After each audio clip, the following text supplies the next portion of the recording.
They say in the West, the most lethal hunter isn't the one who draws first, but the one nobody sees coming. And Mary was about to teach the infamous Shadow Riders gang this deadly lesson.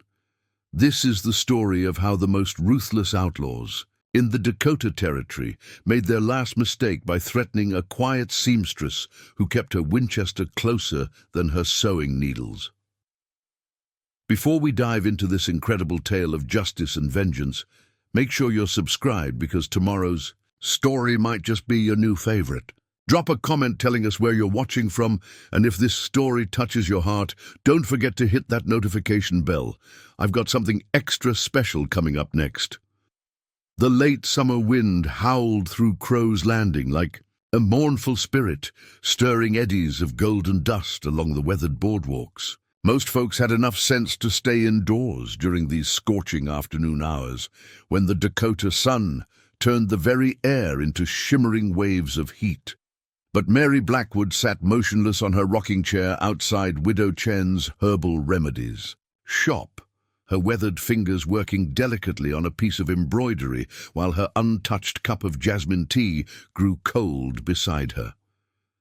Unlike the rough-hewn cowboys and weary miners who frequented the town's rowdier establishments, Mary preferred the quiet dignity of the Chinese herbalist's shop. The elderly widow had come to accept Mary's peculiar ways over the past 4 months, how she always positioned herself with a clear view of both ends of the street, how her keen eyes never stopped scanning the faces of passers-by despite appearing absorbed in her needlework, and how her simple black shawl never quite settled flat against her right hip. Widow Chen's other customers found Mary's presence unsettling, though none could quite explain why. Perhaps it was the way she moved, each gesture precise and measured like a dance step, practiced 1,000 times, or maybe it was her eyes, blue as mountain lakes but carrying shadows deeper than any prairie night. Sheriff James Cooper had raised more than a few eyebrows when he'd pinned a deputy's badge on a seamstress 2 months back, but none could deny the strange peace that had settled over Crow's Landing since her arrival. The usual troublemakers seemed to lose their nerve whenever her shadow crossed their path, though she'd never so much as raised her voice, let alone drawn the weapon everyone suspected she carried. The whispers about her past drifted through town, like tumbleweeds, each telling different but equally impossible tales. Some claimed she'd ridden with the legendary Calico Kate's all-woman gang before finding redemption. Others swore she'd been a performer in Pawnee Bill's Wild West show, famous for shooting quarters out of the air. A few old-timers muttered about a mysterious woman gunfighter who disappeared after the bloody Ghost Creek massacre, but Mary never confirmed nor denied any of the stories. The peace of the afternoon shattered as 3 riders thundered into town, their horses' hooves kicking up clouds of amber dust. They wore the signature black bandanas of the Shadow Riders, a gang that had been pushing deeper into the territory with increasing boldness. Their leader, a brutal man known as Eclipse Jackson, had been testing Sheriff Cooper's patience lately, each raid growing more daring than the last. The riders dismounted outside the Silver Dollar Saloon, just across from where Mary sat. Their swagger spoke of too much whiskey and the kind of meanness that often led to bloodshed. The tallest of the 3, a man with a weather-beaten face and a scar that pulled his mouth into a permanent sneer, spat tobacco juice into the dust, and eyed Mary with unconcealed contempt. The deputy's badge, pinned to her simple grey dress, seemed to personally offend him. Widow Chen appeared in her doorway, her aged face creased with concern. "Miss Mary," she spoke softly in her accented English, "perhaps today would be a good day to take tea inside." The old woman's hands nervously worked at the jade medallion hanging from her neck, a family heirloom she claimed had protected 3 generations of her family. Before Mary could respond, a woman's scream pierced the air from within the silver dollar. The sound carried notes of genuine terror that set Mary's jaw tight. She rose with fluid grace, each movement deliberate as a mountain lion stalking its prey. "Please stay inside, Widow Chen," she said, her voice carrying an authority that belied its softness. The elderly herbalist touched Mary's arm, an unusual familiarity from the normally reserved woman. "There are stories," she whispered, her dark eyes intense, "about a woman gunfighter from years past. They called her the Prairie Ghost, said she could put 3 bullets through the same hole at 50 paces. She disappeared after the Ghost Creek massacre. Some say she killed 20 men that day, every shot straight through the heart." A flicker of something crossed Mary's features, recognition perhaps, or resignation, but before she could respond, more shouts erupted from the saloon, followed by the sound of breaking glass and a man's cruel laughter. Mary gently removed Widow Chen's hand and stepped into the street, the desert wind tugging at her dark hair. "Time to earn that star, seamstress," one of the townsfolk called out mockingly from a safe distance, but Mary didn't seem to hear. Her focus had narrowed to the saloon's swinging doors, behind which trouble waited with black bandanas and loaded guns. Some said later that they saw her lips move slightly, as if tasting forgotten words, before she crossed the street with the same measured grace she always carried.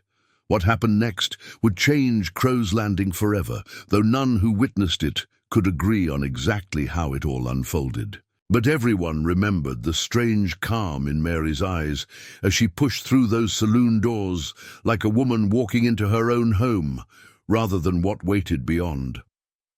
The afternoon sun hung suspended in the sky, as if even nature held its breath, to see what would happen when the quiet deputy faced down the shadow riders. The saloon's interior fell silent as Mary stepped through the doors, dust motes dancing in the shafts of afternoon light that pierced the smoky air.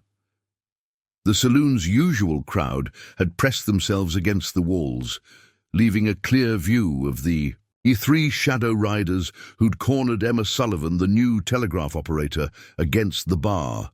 The room reeked of spilled whiskey and fear, the floorboards still wet from overturned bottles. The smallest of the riders, a wiry man with a rope, scar around his neck that spoke of a close call with frontier justice, held Emma's wrist in a cruel grip. His reputation preceded him, Noose Parker, known for letting his victims hang just long enough to taste death before cutting them down for his own amusement. Behind the bar, Samuel Lucky McPherson lay unconscious, blood trickling from a gash on his forehead where a bottle had struck him.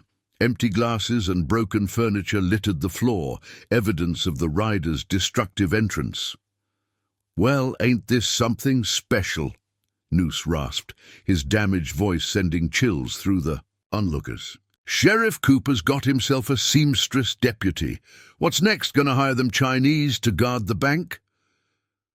His companions laughed, but their eyes betrayed a hint of uncertainty as they studied Mary's calm demeanor. Even hardened killers recognized something in her stance that gave them pause. Mary's gaze swept the room, noting positions, angles, distances, habits drilled into her long ago in places she tried to forget. The piano player had frozen mid-note, his hands hovering above the keys. 3 cowboys hunched over their poker game, cards forgotten, while a pair of saloon girls watched from the upper balcony, their practiced smiles replaced by genuine fear. "Release. Miss Sullivan," she said softly, her voice carrying easily in the tense silence. "Then leave town. I won't ask twice." The words hung in the air like smoke, heavy with unspoken threat. The tallest rider, the one with the permanent sneer, drew himself up to his full height. His duster coat was stained with old blood, a testament to countless acts of violence. "Name Scar Hawkins, lady. Eclipse Jackson's right hand, and you ain't in any position to be making demands." His hand dropped to his holster with practiced arrogance. "Unless you're fixing to draw that iron, I bet you got under that shawl." Mary remained still, her hands hanging loose at her sides. The black shawl shifted slightly in the breeze from the swinging doors, offering glimpses of well-worn leather beneath. "Miss Sullivan has nothing to do with this. Let her go, Mr. Hawkins." Some lines once crossed can't be uncrossed. Her blue eyes held a weight that made even Hawkins' practiced swagger falter. The third rider, younger than the others with a face that still held traces of boyhood, tightened his grip on his gun. Sweat beaded on his forehead, despite the relative cool of the saloon interior. Scar, something ain't right about this one. The way she's standing. His voice trailed off as Mary's gaze met his, and he took an involuntary step backward. Recognition, flickering in his eyes like he'd seen a ghost story come to life. Emma Sullivan's voice trembled as she spoke, her proper Eastern accent made more pronounced by fear. "Please, Mary. They said they're going to take me to their camp. Said Eclipse has been wanting someone who knows the telegraph codes. He's planning something big." Tears streaked her face, but her eyes held a desperate courage that spoke of her frontier spirit. "Shut it!" Noose growled, twisting Emma's arm until she cried out. The sound echoed off the saloon walls like a gunshot. "Now listen here, Deputy. You're going to turn around and walk out that door. Tell Cooper this town belongs to the Shadow Riders now, and if he's got any sense, he'll—" The man's words died in his throat as Mary moved. Later, witnesses would argue about what they saw. Some swore she'd drawn and fired in the blink of an eye, her movements too fast for mortal sight to follow. Others insisted they never saw her draw at all. The gun simply appeared in her hand, as if conjured by dark magic. A few claimed they saw something impossible, a woman moving like wind through morning mist, deadly as a rattler's strike. 2 shots rang out, their thunder deafening in the confined space. The sound sent the saloon's ceiling birds scattering in. Panic, their wings casting chaotic shadows across the scene below. Noose Parker's gun, half drawn, clattered to the floor as he stumbled backward, his shoulder blooming red where Mary's bullet had found its mark with surgical precision. The young rider dropped his weapon with a howl, his gun hand shattered by her second shot. Scar Hawkins managed to clear leather, but Mary was no longer where she had been. Like smoke drifting between shadows, she appeared at his side, her movements carrying an inhuman grace that spoke of years spent dancing with death. The barrel of her Colt pressed against his temple, its metal still warm from the previous shots. "That's 2 men who live," Mary's voice remained quiet, almost gentle, though it carried to every corner of the room. "The third choice is yours, Mr. Hawkins. But remember, some ghosts are real and some legends don't die easy. If you're enjoying this incredible tale of justice in the Old West, make sure to subscribe to our channel. It means the world to us. Now back to the story. Sheriff James Cooper stood in his office, studying the telegram in his weathered hands, while Mary waited quietly. The afternoon's events at the Silver Dollar had spread through Crow's Landing like wildfire, growing more fantastic with each telling. Outside, the setting sun painted the town in shades of blood and gold, casting long shadows through the office's grimy windows. 2 shots, Cooper muttered, running a hand through his greying hair. Clean through the shoulder and hand. No dead. Bodies. That's either remarkable luck or... He let the thought hang unfinished, studying Mary with new eyes. The light caught the silver threads in his beard, testament to 15 years of frontier law enforcement. Mary remained by the door, her position offering clear views of both the street and the office's back entrance. Old habits died hard, if they died at all. "They'll be back," she said softly. "Eclipse Jackson won't let this stand. Men like him can't afford to show weakness." Cooper nodded, setting the telegram down carefully on his desk, which was cluttered with wanted posters and sheriff's notices from across the territory. "Got word. In from Fort Pine. 3 stagecoach robberies in the past month, all pointing to the Shadow Riders. 2 drivers dead, 1 passenger who tried playing hero." He paused, watching her reaction. "Interesting thing is, witnesses described a woman among the gang, tall, dark-haired, deadly with a gun, wore a silver cross when she killed." Mary's expression remained neutral, but her fingers brushed unconsciously against her shawl. The fabric shifted, revealing glimpses of well-worn leather beneath. Lots of women know how to handle guns out here. Territory breeds hard people. Not like this. Cooper pulled out a wanted poster from his desk drawer. The paper yellowed at the edges. The sketch showed a woman with sharp features and cold eyes, a familiar-looking Colt at her hip. Her beauty was evident even in the crude drawing, but it was a deadly sort of beauty, like a rattlesnake in the sun. Silver Cross Carter, Eclipse Jackson's sister. Word is she's been riding with his gang, making quite a name for herself. They say she can shoot a man's wedding ring off at 50 paces without taking the finger. The name hung in the air between them like gun smoke after a firefight. Mary studied the poster with detached interest, though her spine had stiffened imperceptibly. "You have something to ask me, Sheriff. Best speak plain. Sunset's coming, and I need to make my rounds. Cooper leaned forward, his desk creaking under his weight. The last light through the window cast his face in sharp relief, highlighting old scars and deeper worries. "Most folks don't know this, but before I came to Crow's Landing, I worked the Ghost Creek Territory. Was just a deputy back then, during the war between the cattle barons and the homesteaders." His eyes never left Mary's face. Saw things there, things that haunted men's nightmares, including a woman gunfighter who moved like nothing natural. Mary's silence spoke volumes. Outside, a dog barked at shadows, and somewhere in the distance, a coyote answered. The street was emptying as townsfolk hurried home, sensing trouble. "On the wind, like cattle before a storm," Cooper continued, his voice dropping lower. "They called her the Prairie Ghost. Never saw her face clearly. She always wore a black shawl. But I saw her draw. Saw her put down 6 men in the time it takes to blink. They said she learned to shoot from Lightning Jack Wilson himself, though some claimed she was better." "Ghost stories," Mary murmured, but there was something in her tone, remembrance perhaps, or regret. The shadows in the office grew longer, deeper, like memories best left buried. "Every territory has its legends, Sheriff.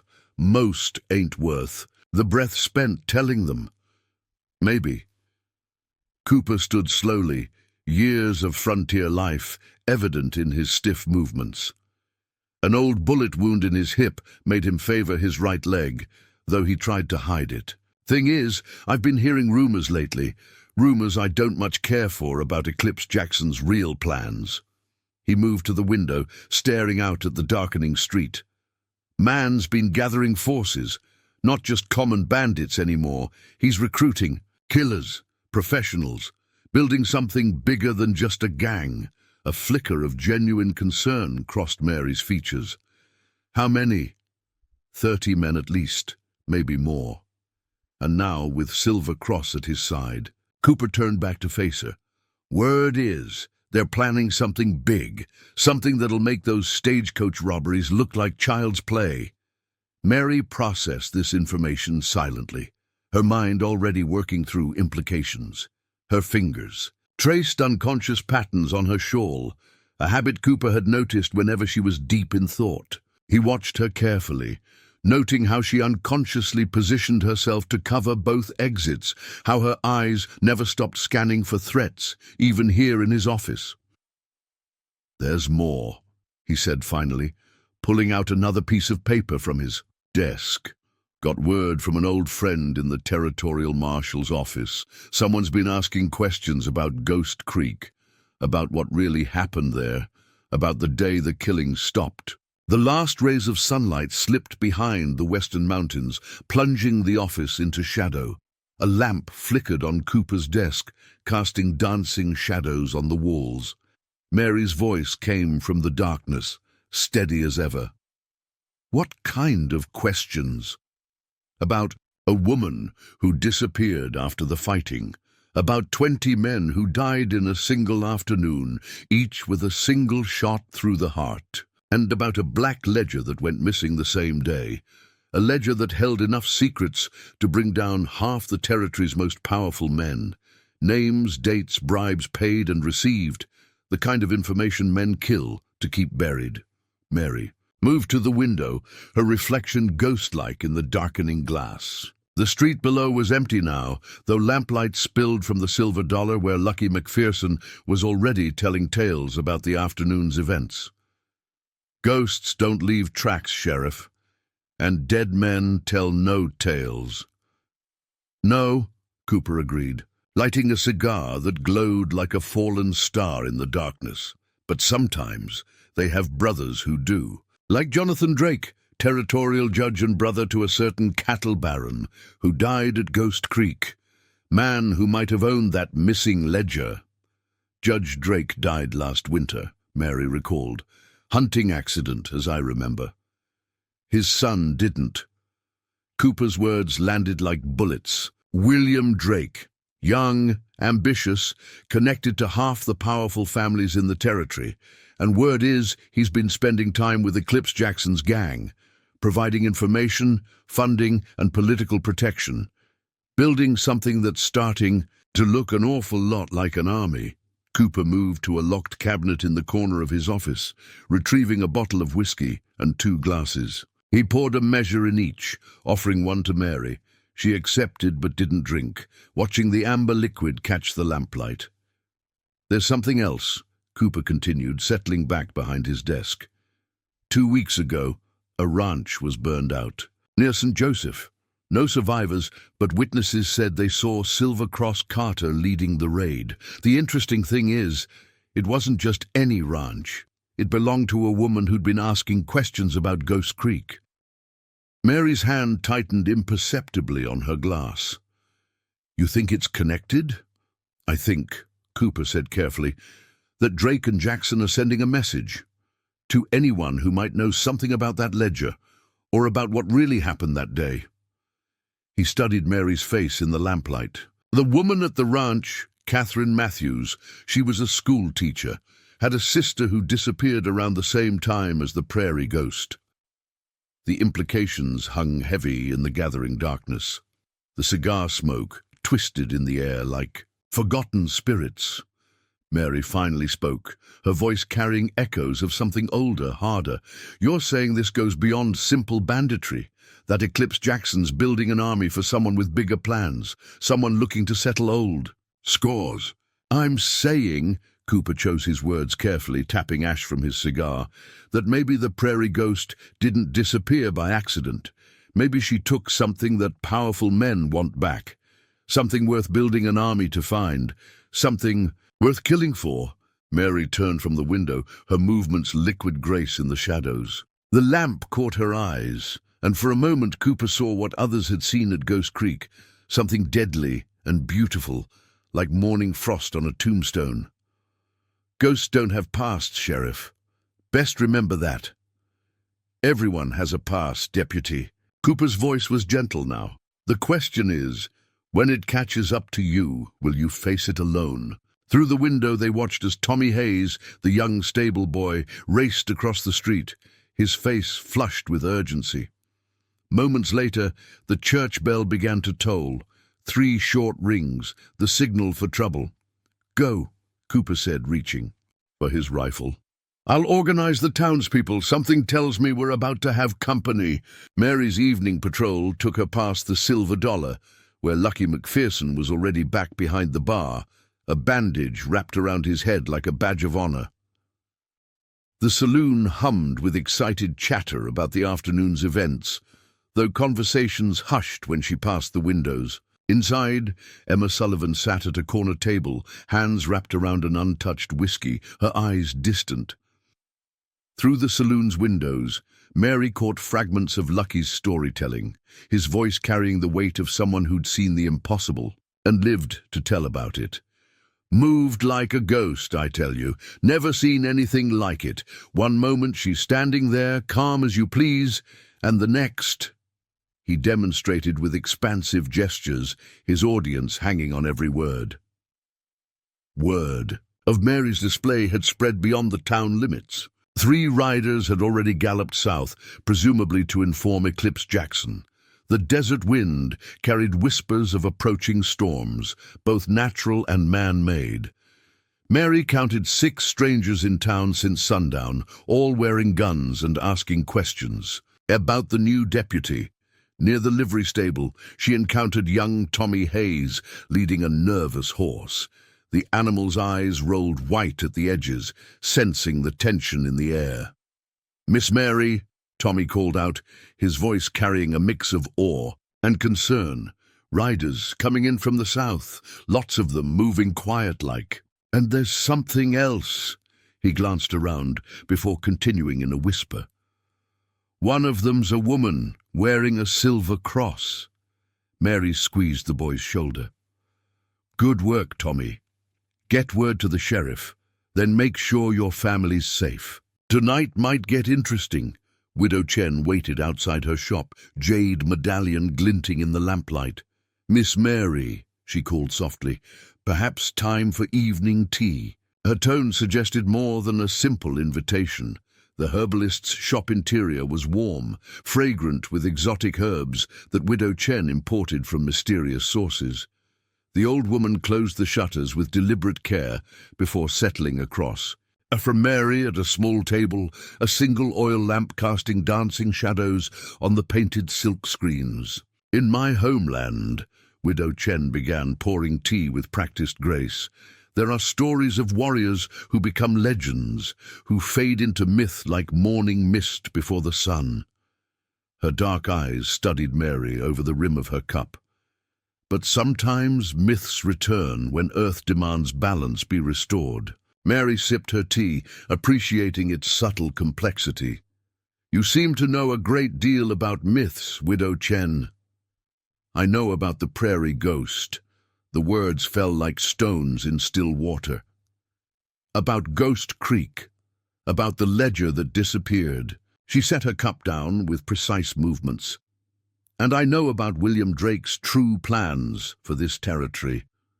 Mary's hand didn't move toward her gun, but something shifted in her posture. Dangerous knowledge. Knowledge is only dangerous to those who fear truth. Widow Chen's voice carried an edge of steel beneath its silk.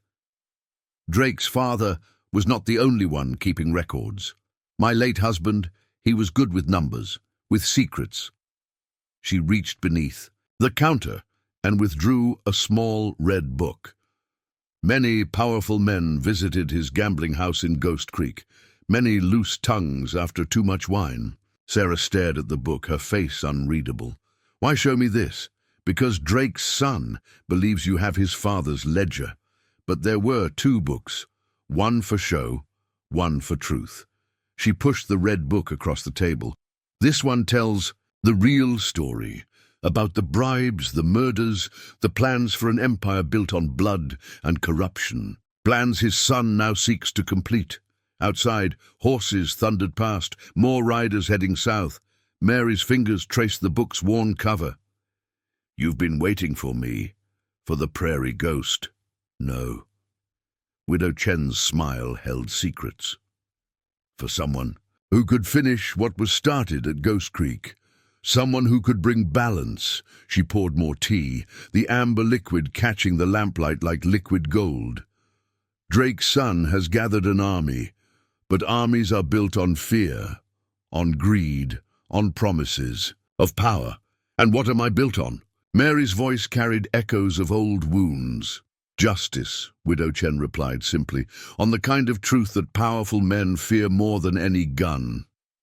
She hesitated, then added, "Silver Cross was asking about you in Fort Pine last week, about a woman who teaches children in St. Joseph." Mary's cup paused halfway to her lips. "Catherine, your sister is safe, for now. My connections watch over her. But Drake's reach grows longer each day, and Eclipse Jackson's men, they are not known for gentleness." Mary set her cup down with careful precision. "You're saying I can't run anymore?"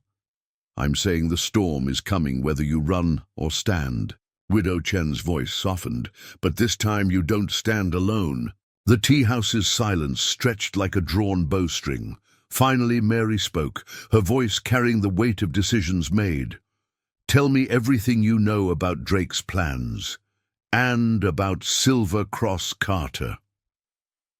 As Widow Chen began to speak, more riders thundered past outside.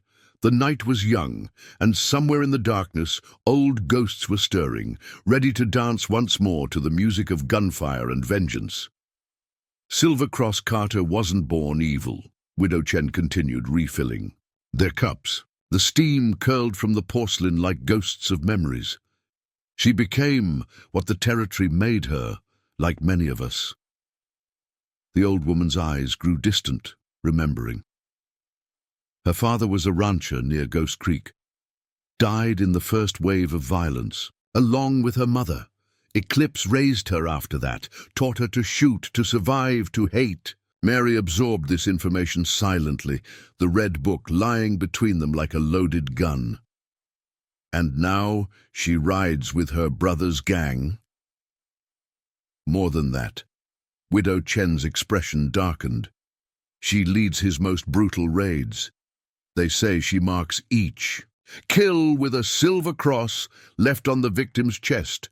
But it's not just about the killing. She's been gathering information, building alliances. The Shadow Riders have contacts now in every major town from here to the state line. A knock at the tea house's back door interrupted them. 3 sharp raps, followed by 2 soft ones, a prearranged signal. Widow Chen nodded to Mary, who moved smoothly to cover the door, gun appearing in her hand like a magician's trick. Tommy Hayes slipped inside, his young face flushed with urgency.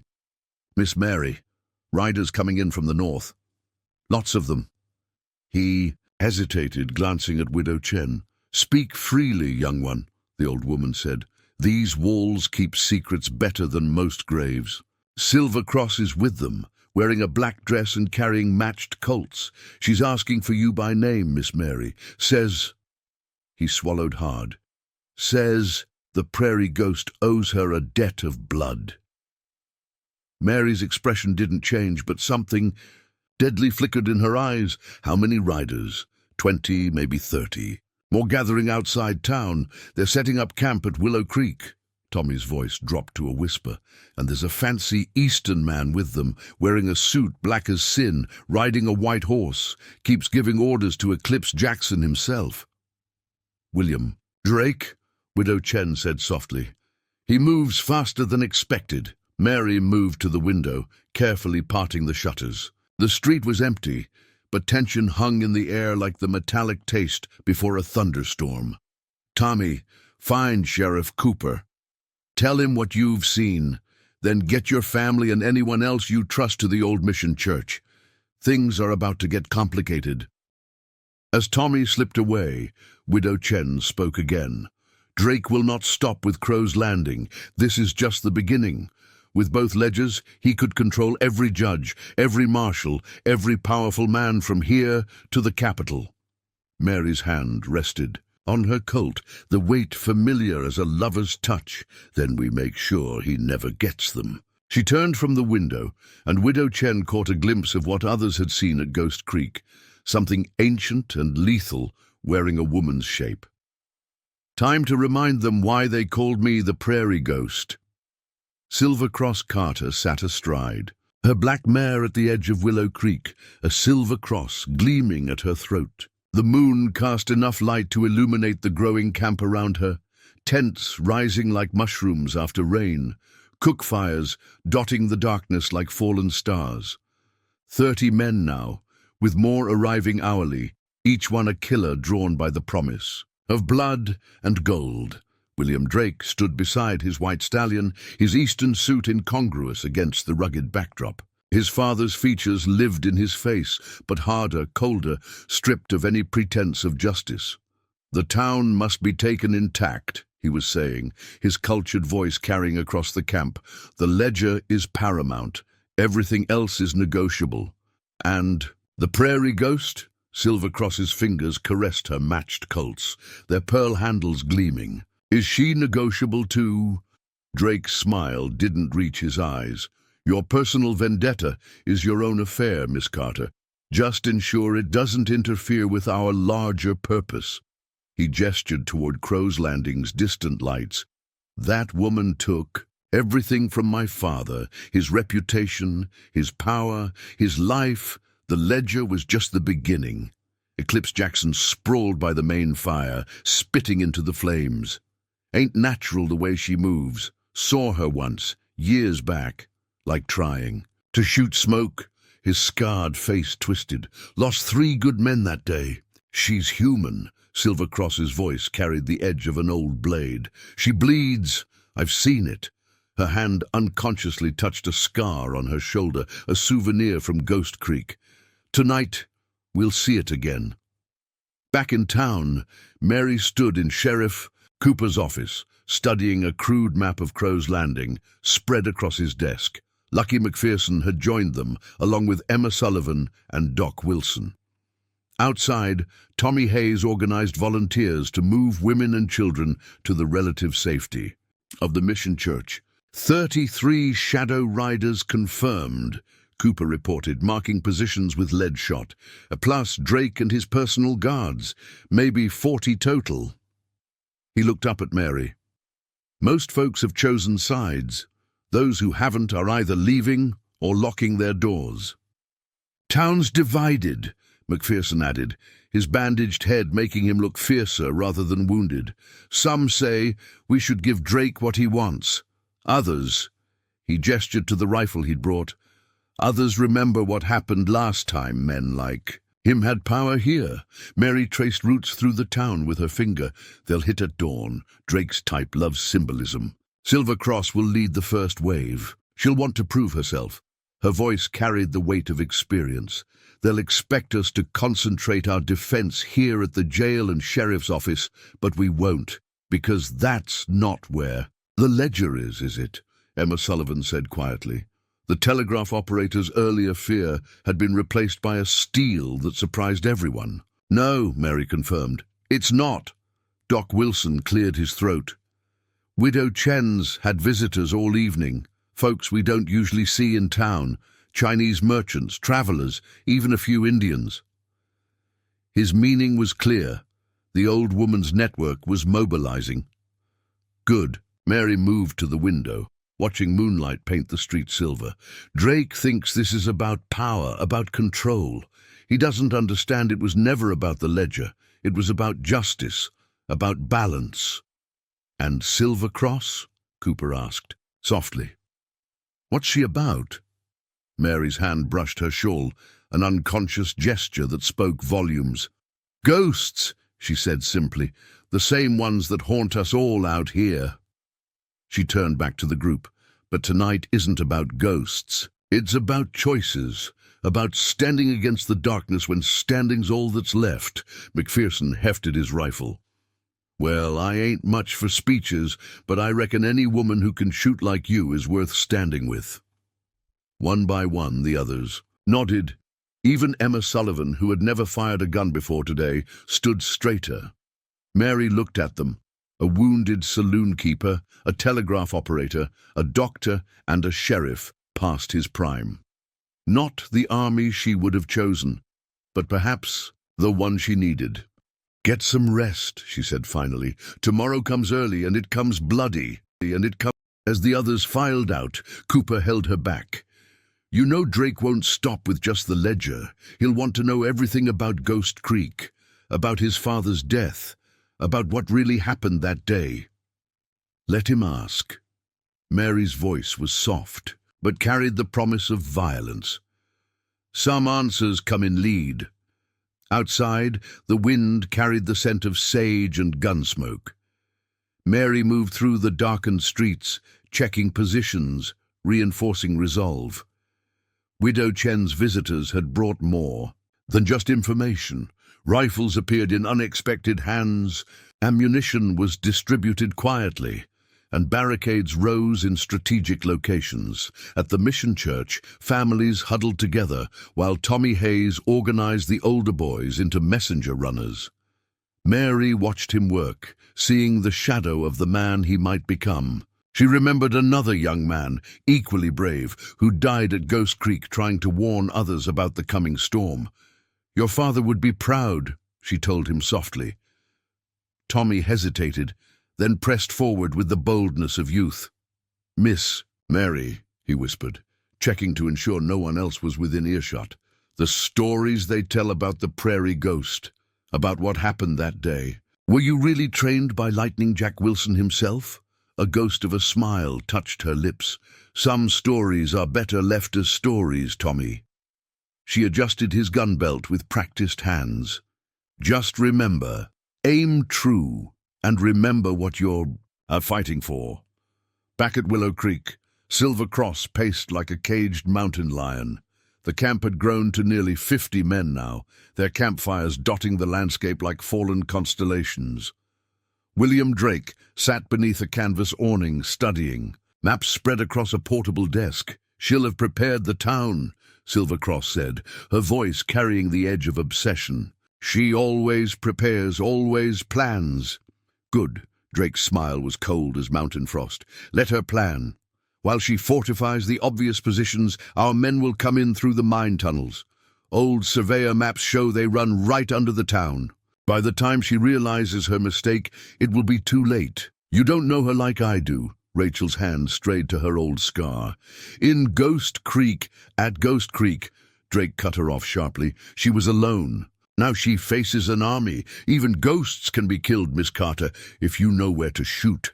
In town, Mary conferred with Sheriff Cooper in the relative safety of the church basement. The initial defense plans had been laid, but at a cost. 3 volunteers dead in skirmishes with Drake's scouts, several more wounded. Doc Wilson worked tirelessly, aided by a group of women organized by Emma Sullivan. "Drake's getting desperate," Cooper observed, cleaning his rifle. "Losing those first men hit him hard. He'll try something dramatic now." Mary nodded, her mind working through possibilities. "He'll target what he thinks are my weaknesses, try to draw me out." Her eyes narrowed. The tea house. Widow Chen. As if summoned by her words, Tommy Hayes burst in, his face pale in the lamplight. "Raiders heading for the tea house, at least 20 of them, led by Eclipse Jackson himself." Mary checked her guns, the matched Colts gleaming in the lamplight. "They think they're hunting us," she said softly. "Time to show them what real hunting looks like." But Emma Sullivan grabbed her arm. "Wait, there's something you need to know, something Widow Chen told me to tell you if things got bad." She glanced around, then lowered her voice. "The Red Book. It's not just a copy of Drake's ledger. It's proof that William Drake murdered his own father." Mary went very still. "What?" "That's why he really wants it. Judge Drake didn't die in a hunting accident. His son arranged it after learning his father was planning to turn state's evidence. The ledger was just an excuse." The pieces fell into place in Mary's mind. Drake's obsession, his desperate need to find both books, his willingness to burn down an entire town. He wasn't just protecting his power, he was covering up patricide. "Does Silver Cross know?" Mary asked quietly. Emma shook her head. "Widow Chen doesn't think so. She thinks Silver Cross really believes she's fighting for justice, for some new order in the territory." Mary's laugh was bitter as trail coffee. "There's no new order coming, just new masters wearing old masks." She checked her ammunition one final time. "Where's the Red Book now?" "Safe," Emma assured her. "Hidden where even Drake's men won't think to look." Outside, gunfire erupted from the direction of the tea house. Mary moved toward the door, but Cooper stopped her. "You know it's a trap," he said quietly. "Of course it is." Mary's smile was cold as mountain frost. "But sometimes the best way to spring a trap is to step right into it. Just make sure you're the one holding the key." She slipped into the night like a ghost returning to its grave, leaving Cooper and the others to wonder if they'd just seen her for the last time. But Mary's mind was already shifting, changing, becoming what she'd been at Ghost Creek. Sometimes, to save what you love, you have to become what you fear. The tea house glowed in the darkness, its paper lanterns casting warm light that belied the violence to come. Mary moved through the shadows, counting heartbeats. Eclipse Jackson's men had surrounded the building, their torches ready to set it ablaze. Through the windows she could see Widow Chen calmly pouring tea, seemingly oblivious to the danger. But Mary knew better. The old woman's connections wouldn't have left her unprotected. She noticed the barely visible glint of rifle barrels in the surrounding buildings, the shadows that moved with too much purpose on the rooftops. "Burn it!" Eclipse Jackson's voice carried across the quiet street. "Burn it all!" The first torch flew through a window, but something unexpected happened. Instead of catching fire, the paper screen seemed to absorb the flames. Then Mary saw it, the barely visible sheen of water covering everything. Widow Chen had prepared well. "Forget the fire," Jackson roared. "Go in and kill them all." That's when Mary made her move. The matched Colts appeared in her hands like magic. Their reports thunderous in the night air. 2 raiders fell before they knew what hit them. 3 more dropped as they turned to face this new threat. But Eclipse Jackson was no fool. "It's a trap!" he shouted. "She's trying to draw us away from—" His eyes widened in realization. "The church! Drake said she'd try to—" His words cut off as arrows began raining from the surrounding rooftops. Widow Chen's real surprise revealed itself. A dozen shadow warriors, their bows singing death into the night. The raiders found themselves caught between Mary's deadly accuracy and this new threat from above. "Ghost hand!" Jackson's voice carried equal parts fury and fear. "You think you're clever? Drake's already won. Even now, Silver Cross is leading men to—" Mary's bullet caught him in the shoulder, spinning him around. "I know," she said quietly. "That's exactly what I wanted, because while Drake's forces focused on the tea house, other plans were in motion. Sometimes the best way to win wasn't to avoid the trap, but to use it to set a bigger one. The night was about to become very interesting indeed." Silver Cross led a dozen men through Crow's Landing's back alleys, moving with purpose. Her wounded shoulder throbbed with each step, but pain was an old friend by now. The church stood ahead, seemingly undefended after Mary's departure. "Remember," she whispered to her chosen killers, "the telegraph operator and the boy are mine. Drake wants the rest alive for now." But as they approached the church, something felt wrong. The silence was too complete, the shadows too deep.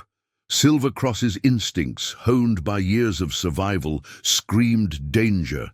"It's too easy," one of her men muttered. The prairie ghost wouldn't leave them unprotected. He was right, of course. As they reached the church steps, the trap revealed itself. Sheriff Cooper's voice rang out from the bell tower. "Now!"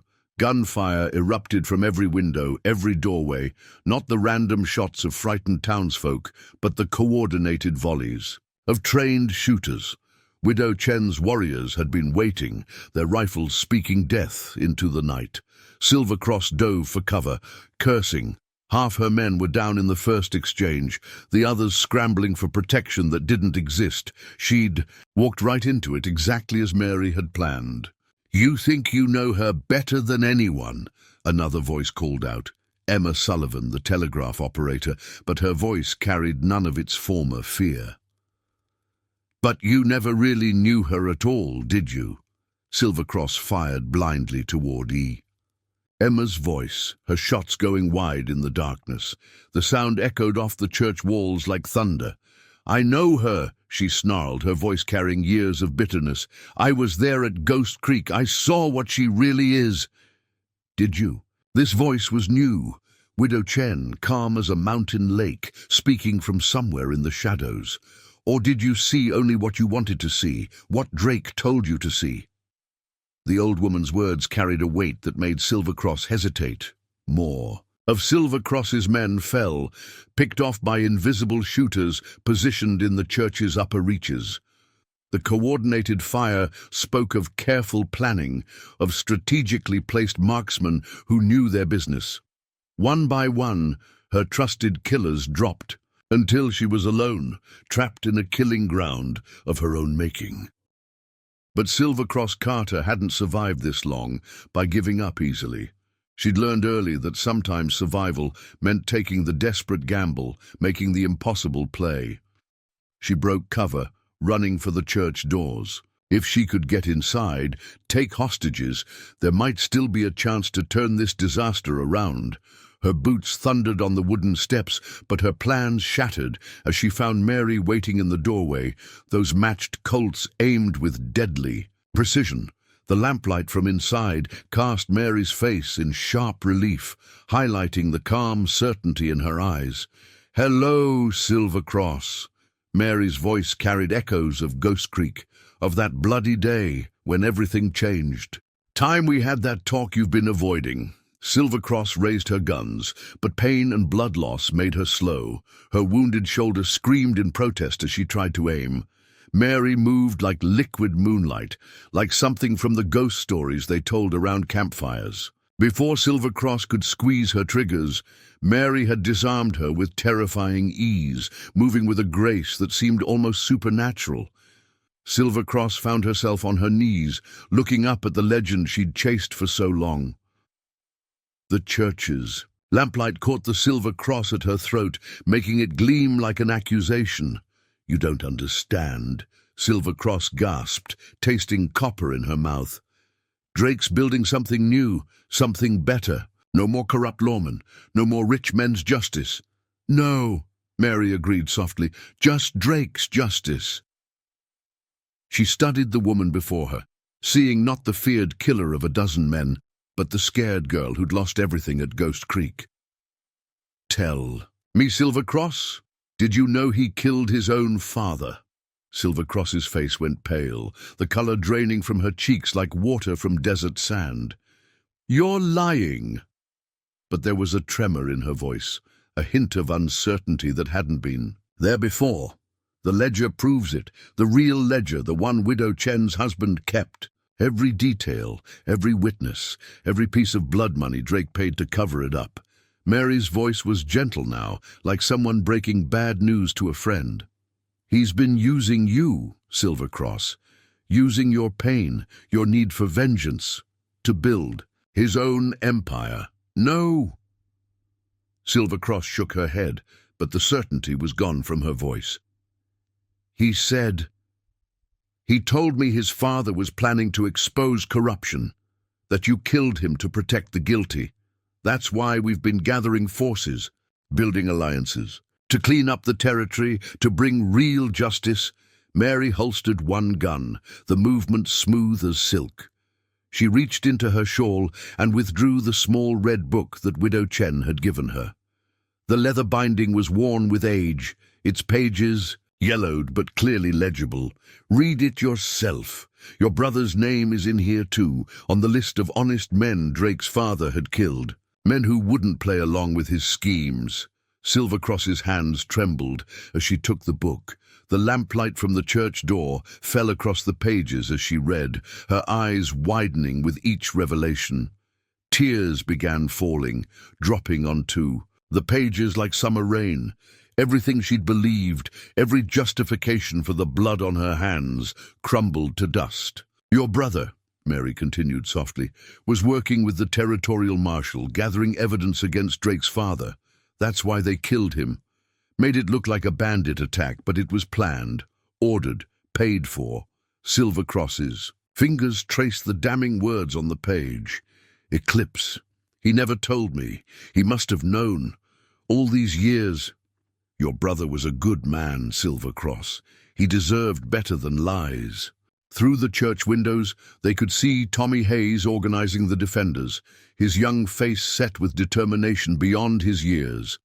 Emma Sullivan moved among the townspeople, distributing ammunition with steady hands. Doc Wilson tended to the wounded, his movements precise despite the chaos. These weren't hardened killers or trained gunfighters, just ordinary people standing against the darkness. "Why show me this?" Silver Cross's voice was barely a whisper. "Why not just kill me?" "Because everyone deserves a chance to choose again." Mary's voice was gentle now, carrying none of the legendary prairie ghost's deadly reputation. "Even ghosts like us." In the distance, explosions lit up the night. Drake's men engaging with more of Widow Chen's warriors. The sounds of gunfire mixed with shouts and screams, a deadly symphony echoing through the streets of Crow's Landing. But here, in this moment, two women who'd walked through hell faced a different kind of reckoning. "What Drake's building," Mary continued, gesturing toward the chaos outside, "it's not justice. It's just another empire built on lies and blood. Like his father's, like all the others. Men like them, they talk about order, about cleaning up the territory, but all they really want is power. The power to decide who lives and who dies, who prospers and who bleeds." Silver Cross looked up from the book, her eyes haunted by the truth she'd found in its pages. "And what are you building, Prairie Ghost?" Mary's smile was sad as desert rain. "Nothing. Some of us aren't meant to build. We're meant to tear down what needs tearing down, to stand against the darkness so others can build something better." She nodded toward the townspeople in the church.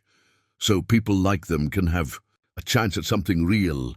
Behind them, Deputy Wilson called down from his position in the bell tower. "More riders coming! Looks like Drake himself leading at least 20 men." Mary helped Silver Cross to her feet, their eyes meeting in the lamplight. "Time to choose. Silver Cross, the man who killed your brother is out there thinking he owns your loyalty. What are you going to do about it?" Silver Cross stared at the red book in her hands, then at the guns Mary had taken from her. Her face hardened with newfound purpose, years of deception burning away like morning mist. "Give me back my weapons. Even knowing you might use them on me, you always could read people too well, Prairie Ghost." Silver Cross's smile was bitter but genuine. "Right now, there's only one man I want to kill." Mary returned Silver Cross's guns, watching as the other woman checked them with practiced efficiency. Some choices you had to make on faith, even out here where faith was as rare as rain. Drake will have the tea house surrounded by now, thinking he's trapped Widow Chen. But that's not where the real trap is it? Silver Cross's eyes glinted with understanding. "You always were playing a deeper game." Mary's matched Colts gleamed in the lamplight. "Drake's father taught me that. Always have one more move than they expect, one more card they don't know about." Outside, horses thundered closer, their hooves drumming a war beat on the packed earth. Drake's voice carried on the wind, issuing orders with the confidence of a man who thought he held all the cards. He believed he had them cornered, thought his superior numbers would finally overwhelm the legend of the Prairie Ghost. But legends, like ghosts, had a way of surprising you. Mary and Silver Cross moved into position, two deadly shadows prepared for what was coming.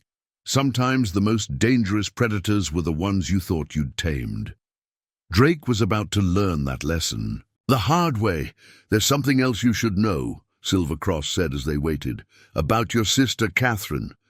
"She's safe," Mary cut her off. "Widow Chen's people got her out days ago." "No," Silver Cross's voice carried genuine regret. "Drake never had men watching her. It was a bluff. He didn't even know you had a sister until I told him this morning at Willow Creek. He's been playing you, making you think he has more reach than he does." Mary absorbed this, her mind racing through implications. "The mine maps," she said suddenly, "the ones showing tunnels under the town. Where did he get them?" Silver Cross's eyes widened in understanding. "From the mining company office." "Where you stored the dynamite."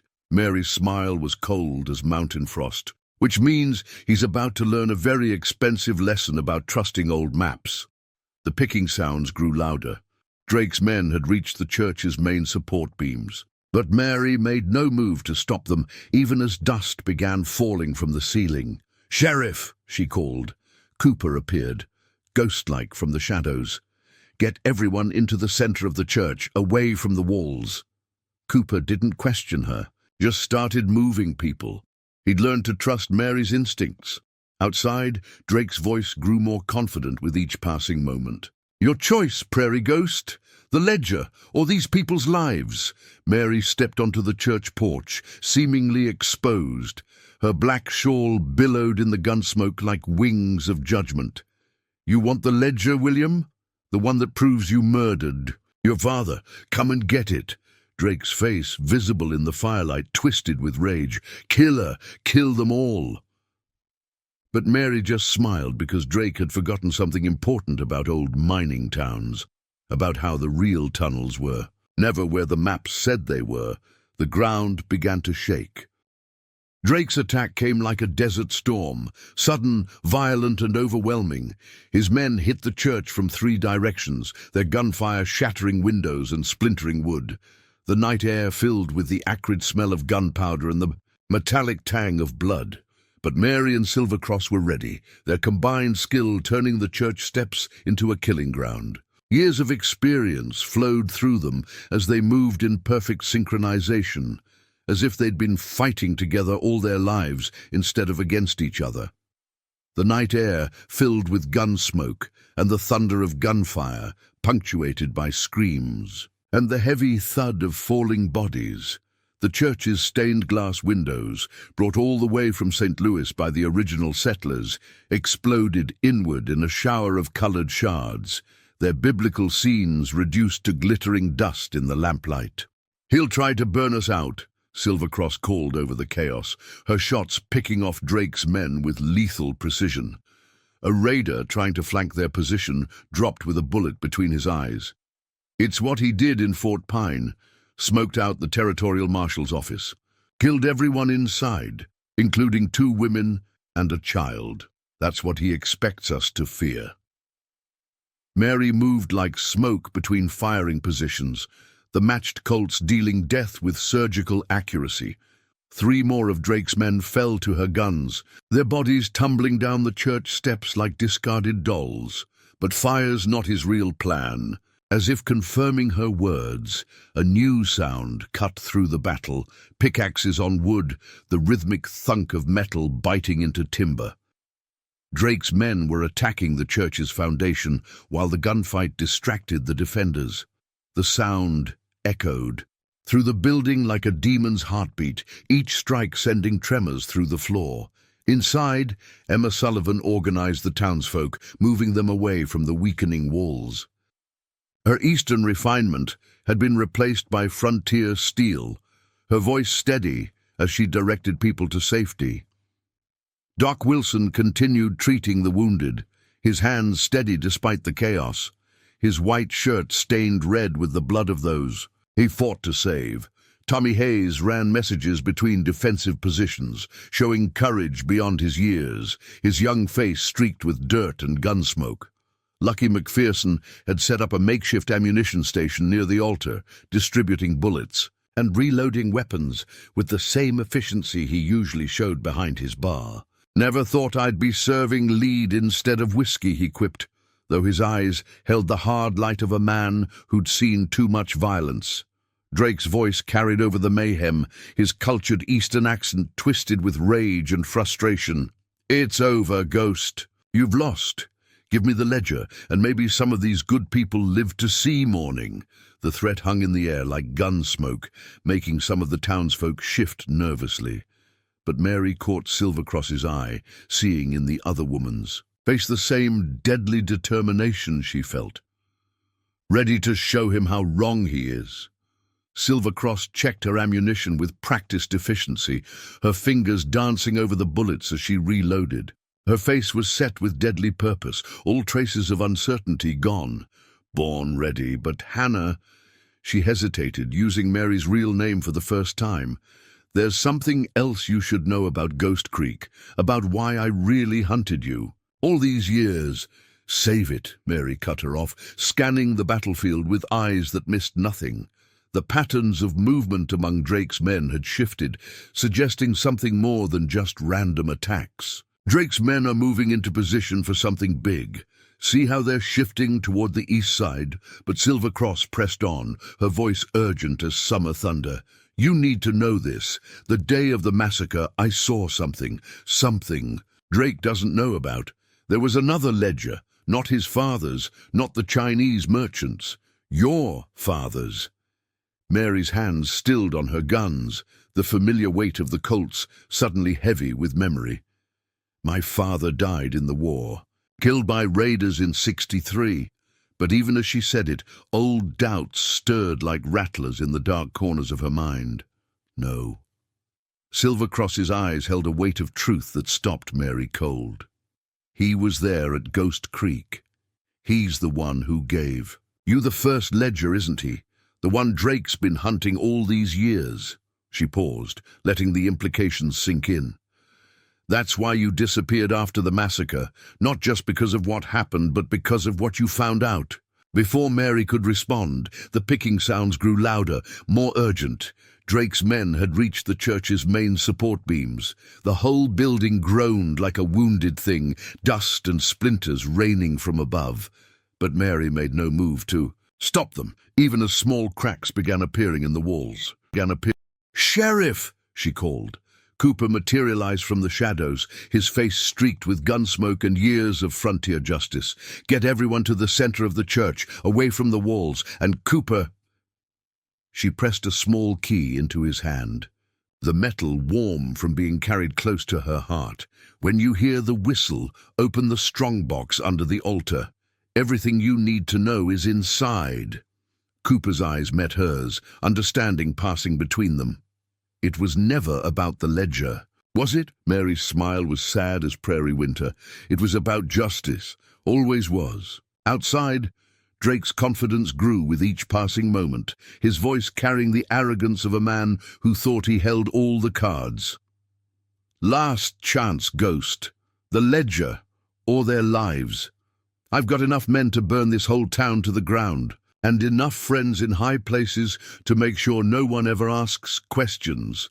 Mary stepped onto the church porch, deliberately exposing herself. Her black shawl billowed in the gunsmoke like wings of judgment, and those who saw her in that moment swore later that she looked more spirit than human. "You want the truth, William? About your father? About Ghost Creek? Come and get it." Drake's face, visible in the firelight, twisted with rage.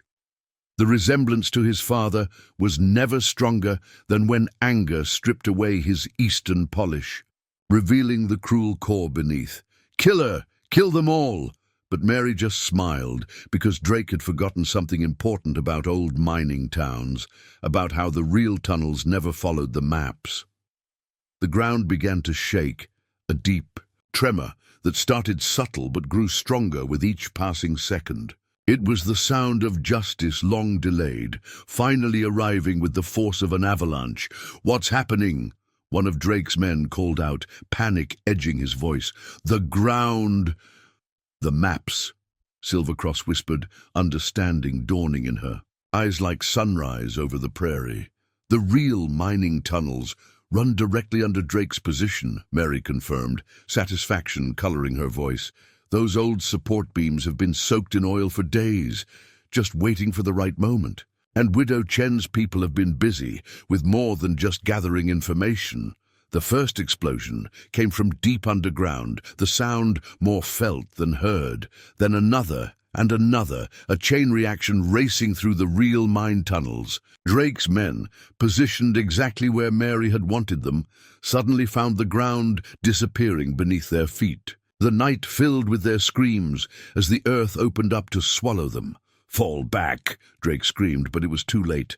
The carefully prepared charges collapsed the tunnels in sequence, creating a rippling wave of destruction that tore through. His forces, like God's own fury, men and horses disappeared into the growing chasms, while others fled in panic, their confidence shattered along with the ground beneath them.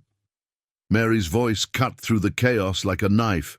"Now, Tommy!" The young stable boy's whistle pierced the night, 3 sharp blasts that carried across the battlefield like a signal from heaven. From every direction, Widow Chen's warriors emerged from hiding. Not just Chinese merchants and travelers, but a force of skilled fighters who'd been waiting for this moment. They struck Drake's scattered forces with coordinated precision, turning the night into a symphony of violence. "You played him perfectly," Silvercross said, admiration coloring her voice as she watched Drake's carefully built army crumble. Let him think he had the advantage with those false maps, while the real trap was waiting. Drake's father taught me well, Mary replied, her voice carrying old pain and older wisdom. Always let them think they're the smartest ones in the room. Pride makes men blind. She turned to Silver Cross, her eyes holding questions that had waited years for answers. Now, about my father, about what you saw at Ghost Creek. But before Silver Cross could answer, a new sound cut through the chaos, the thunder of fresh hooves approaching from the south like distant drums announcing doom. Through the smoke and dust, they saw a sight that made even Mary's blood run cold. William Drake had played his final card. Behind him rode at least 50 men, hardened killers, all their guns gleaming in the firelight like demons' teeth. You think you're the only one who can plan ahead, Ghost? Drake's laugh carried across the battlefield, rich with malice and triumph. These men aren't just hired guns. They're survivors of Ghost Creek. Men who lost everything that day, who've been waiting years for revenge. Tell them, Silver Cross. Tell them who really started the massacre. Tell them about Hannah Mitchell's father. Silver Cross's face went pale as moonlight. William, no. You don't understand. You don't. I understand perfectly, Drake snarled, his cultured voice cracking with hatred. I found the truth in my father's personal papers. Mitchell wasn't just some rancher who died in the war. He was a government agent sent to investigate corruption in the territory, and his daughter, the famous prairie ghost. His smile was cruel as a snake's. She's been playing a longer game than any of us. Mary's expression didn't change, but something shifted in her stance. The night wind tugged at her shawl, revealing glimpses of the matched colts that had made her a legend. Time for truth, Ghost, Drake called out. Or should I say, Agent Mitchell? Tell them all how this really started. Tell them about the real ledger, the one your father died protecting, the one that proves everything. The silence that followed was heavy as a hangman's rope. Every eye turned to Mary, waiting for her response. In that moment, the legend of the prairie ghost hung in the balance. Years of carefully woven plans, teetering on the edge of revelation. Mary's voice, when it came, carried none of its usual softness. You want the truth, William. About your father, about Ghost Creek. Her hands moved to her shawl. Truth's like a rattler in the rocks. Sometimes when you go digging for it. She let the shawl fall away, revealing not just the famous colts, but something else. A silver badge that caught the firelight. Not a deputy's star, but something older, more significant. A United States Marshal's badge, worn smooth with age. It bites back. The badge gleamed in the firelight, its silver surface telling a story that changed everything. The assembled crowd, townspeople, gunmen, and Drake's new reinforcements stared at it in stunned silence. Even the night wind seemed to hold its breath, waiting for what would come next. A marshal's badge, Drake spat, his voice dripping with venom. All this time, playing the quiet deputy, the mysterious gunfighter, but you were always your father's daughter, weren't you?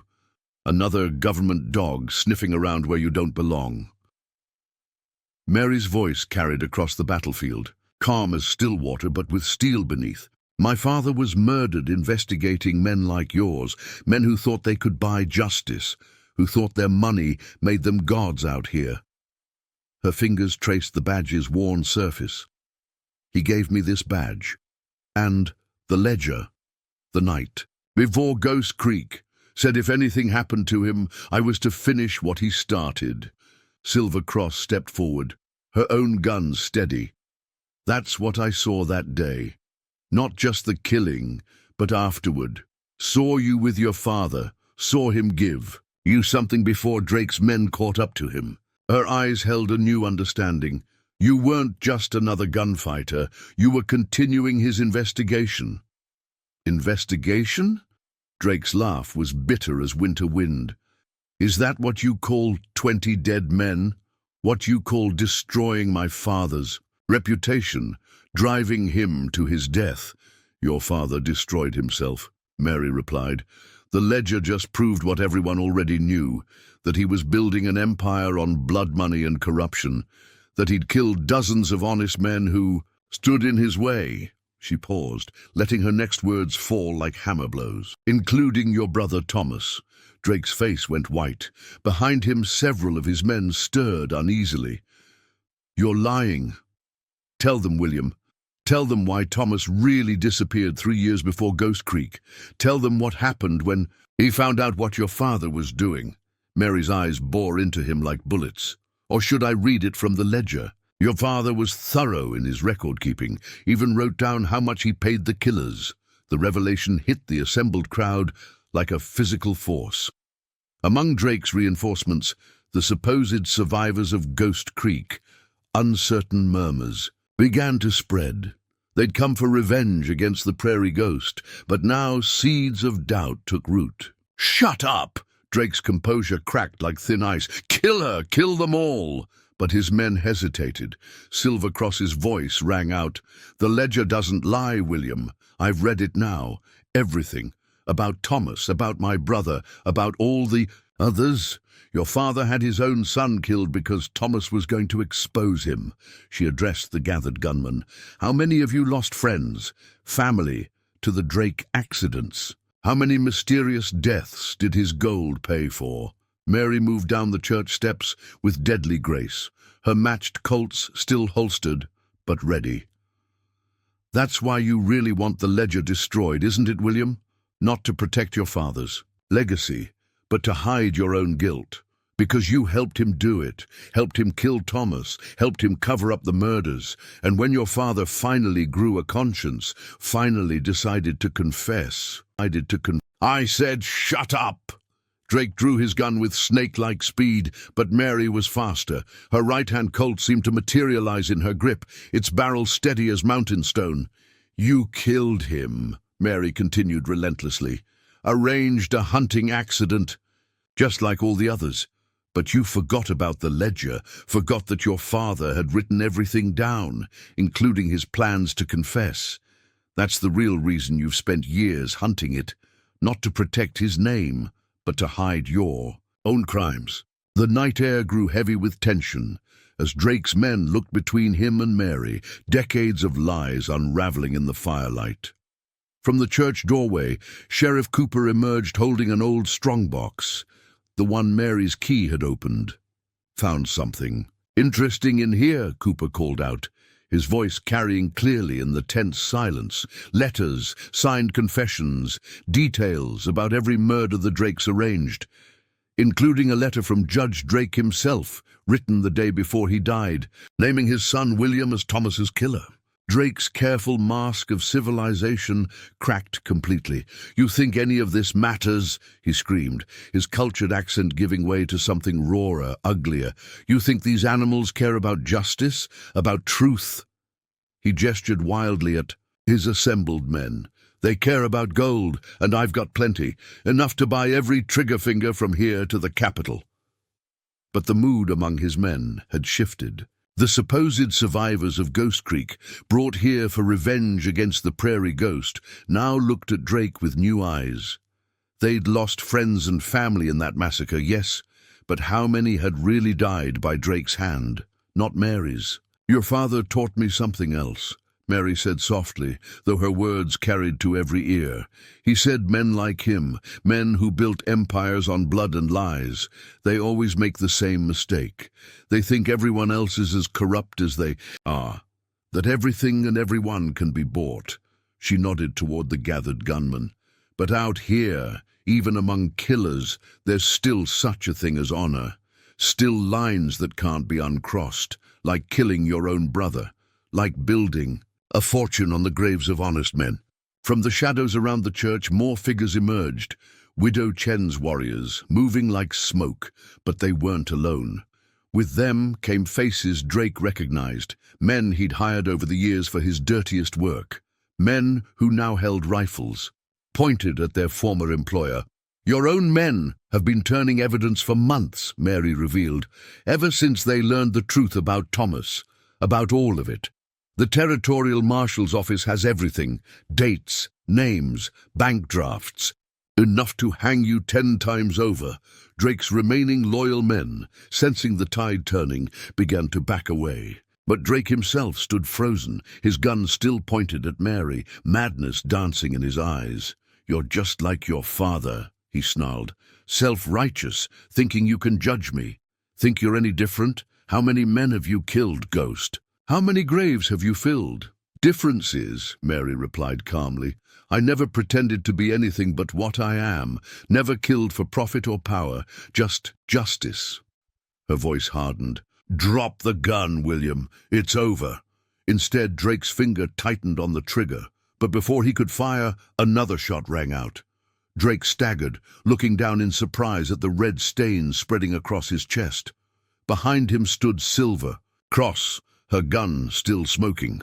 "That's for my brother," she said quietly, "and for Thomas, and for all the others." Drake fell to his knees, his gun dropping from nerveless fingers. His last words, barely a whisper, carried equal parts disbelief and despair.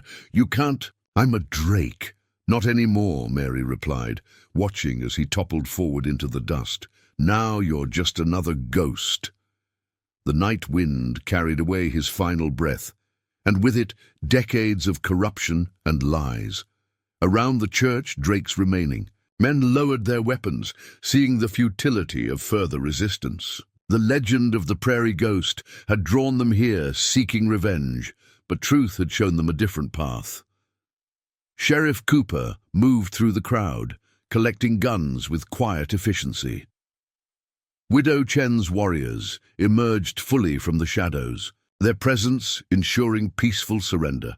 Tommy Hayes helped Doc Wilson tend to the wounded, while Emma Sullivan began organizing care for the townspeople who'd sheltered in the church. Mary turned to Silver Cross, who stood staring at Drake's body with an unreadable expression. "What will you do now? What will you—" "Testify," Silver Cross replied without hesitation. "About all of it. About Ghost Creek, about Drake's crimes, about your father." She met Mary's eyes. "After that, maybe it's time for Silver Cross to become a ghost, too. Find a new name, a new purpose. Could always use another deputy," Cooper called out, a hint of amusement in his gruff voice. "Assuming the real marshal doesn't object," Mary smiled, touching the silver badge that had been her father's. "The territory's changing. Maybe it's time for ghosts to step into the light." She looked around at the town, at the people who'd stood with her against the darkness. Maybe it's time to stop tearing down and start building something new. The dawn broke over Crow's Landing, like nature's own declaration of change, painting the sky in shades of gold and promise. The night's gun smoke had cleared, leaving behind the sharp smell of spent cartridges and the metallic tang of spilled blood. But with the morning came something else, a sense of ending, and perhaps more importantly of beginning.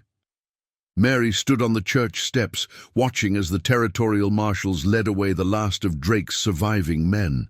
The badge on her chest caught the early light, no longer hidden but worn proudly in the open. Behind her, the church still stood, scarred but unbroken, like the town itself. 37 prisoners, Sheriff Cooper reported, joining her on the steps. His voice carried the weariness of a man who'd seen too many sunrises like this one. Most of them already talking, eager to trade information for leniency. Drake's empire's falling apart faster than a house of cards in a whirlwind. "And the letters?" Mary asked, though she already knew the answer. Cooper had spent the night organizing the evidence from the strongbox, preparing it for the territorial authorities. Being copied now, Emma's got 3 telegraph operators working in shifts, sending everything to every major town in the territory. By nightfall, every corrupt judge, every bought lawman Drake had in his pocket, they'll all be running for the borders. He smiled grimly. Some already are. From inside the church came the sounds of recovery. Doc Wilson treating the wounded, townspeople helping to clean up the destruction, children whose parents had deemed it safe enough to emerge from hiding. The night's violence was being swept away, order restored piece by piece. Widow Chen approached, her usual calm demeanor unchanged despite the chaos of the past hours. "My contacts report movement on all the major trails," she said softly. "Many men leaving town in great hurry, some with very expensive suits, yes?" Mary nodded.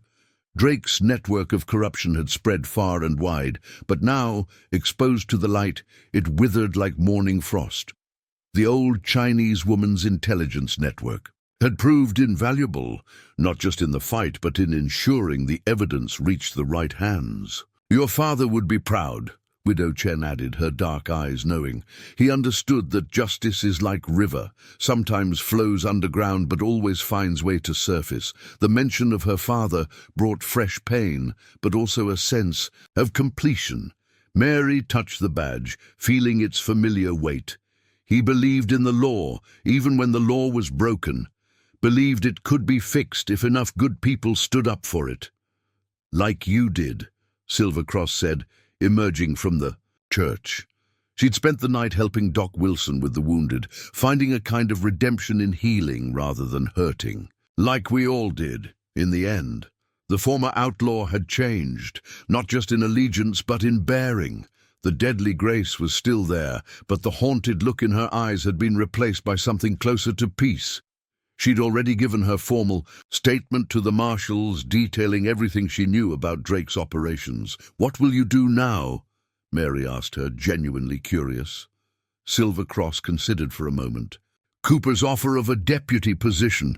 It has merit. This town could use someone who knows how the dark side works." She glanced at Mary. "Assuming the real law doesn't object."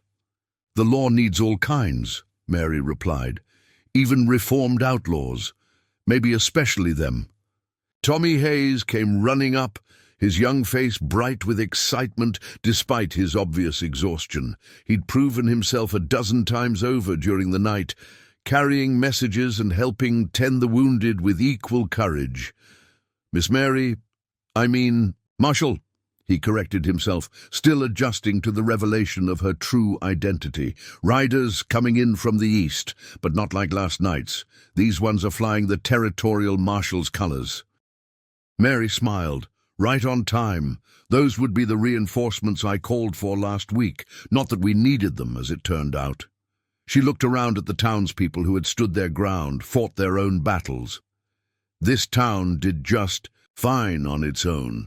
"Not on its own," Cooper corrected. "With you, Ghost or Marshal, you gave people something to believe in, showed them that one person standing up can make others stand too." Lucky McPherson emerged from his saloon, carrying a tray laden with coffee cups. He'd turned the silver dollar into an impromptu cafe for the morning, feeding those who'd fought through the night. His head bandage was still in place, but he wore it like a badge of honor now. "Town's changing," he observed, passing out the steaming cups. "Already heard talk of forming a proper town council, getting a schoolhouse built. Emma's even talking about starting a newspaper." He grinned. "Nothing like a little nighttime rebellion to wake folks up to the possibilities." "And the Shadow Riders?" Silvercross asked quietly. "Those who survived, who weren't part of Drake's inner circle. Being processed case by case," Cooper replied. "The ones who switched sides, who helped at the end, they'll get consideration for that. The others," he shrugged. "Justice ain't always kind, but it is fair." Mary's attention was drawn to the street where Widow Chen's visitors were preparing to depart. They moved with the subtle grace of trained fighters, but their weapons were already packed away, their role in the night's events officially unrecorded. The old woman had connections that reached far beyond the territory, it seemed. "Your network is impressive," Mary told her softly. "My father's reports mentioned it, but seeing it in action..." Widow Chen's smile was mysterious as ever. "Today's fighters, tomorrow's merchants again. World needs both steel and silk, yes? Like you, sometimes ghost, sometimes marshal, always justice." The territorial marshal's reinforcements were visible now, their dust cloud approaching from the east. Soon there would be official reports to file, statements to take, evidence to process. The quiet life of Mary Blackwood, deputy of Crow's Landing, would give way to her true role as a United States Marshal. But looking at the town, at the people who had stood with her, Mary wondered if the two roles were really so different. Ghost, or lawman, fighter, or peacekeeper, maybe what mattered was not the badge you wore, but the cause you served. "They'll write stories about this, won't they?" Tommy asked, his young voice carrying a hint of awe. "About the prairie ghost and Silver Cross and how the truth finally came out." "Some stories are better left untold," Mary replied, but her voice was gentle. "Let them remember what matters, that when darkness came to Crow's Landing, good people stood against it, that justice may sleep, but it never dies." Silver Cross nodded, understanding in her eyes.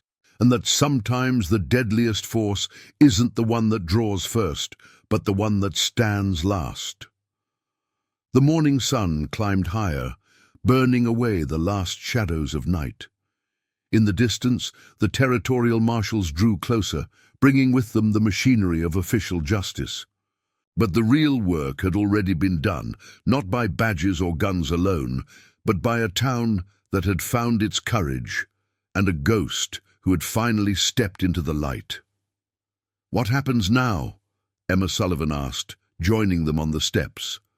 The telegraph operator had proven herself as brave as any gunfighter, coordinating communications throughout the night.